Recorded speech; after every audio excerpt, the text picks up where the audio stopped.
Bonjour à tous, bienvenue à ceux qui nous rejoignent sur France 24. On est toujours ensemble dans Autour du monde. Voici les grands titres de ce vendredi 25 juillet.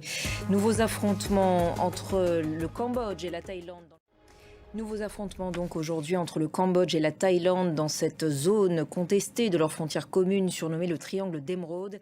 Notre envoyé spécial Cyril Charpentier. Bonjour Cyril.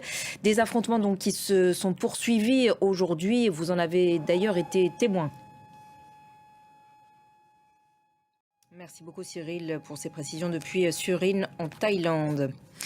Réaction très contrastée après l'annonce par Emmanuel Macron d'une reconnaissance à venir d'un État de Palestine. Cela se produira formellement lors de l'Assemblée générale des Nations Unies en septembre prochain à New York. La France affirme donner ainsi raison au camp de la paix.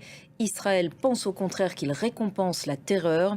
Une décision, je cite, imprudente qui ne sert que la propagande du Hamas selon les mots employés par les États-Unis. Même sentiment du côté des représentants de la communauté juive en France comme du côté du CRIF qui parle de faute morale. La classe politique française, quant à elle, est divisée. On fait le point avec Axel Simon.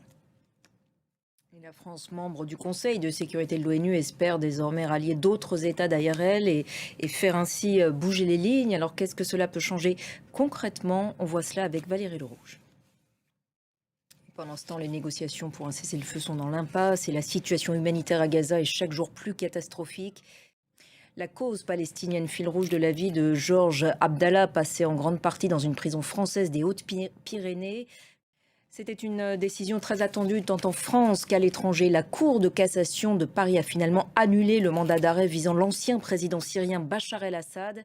Pourquoi donc ce mandat d'arrêt a-t-il été annulé ?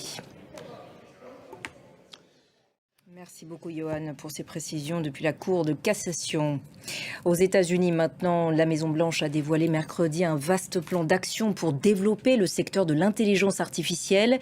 L'objectif de Donald Trump, c'est d'assurer aux États-Unis une domination mondiale sur le sujet.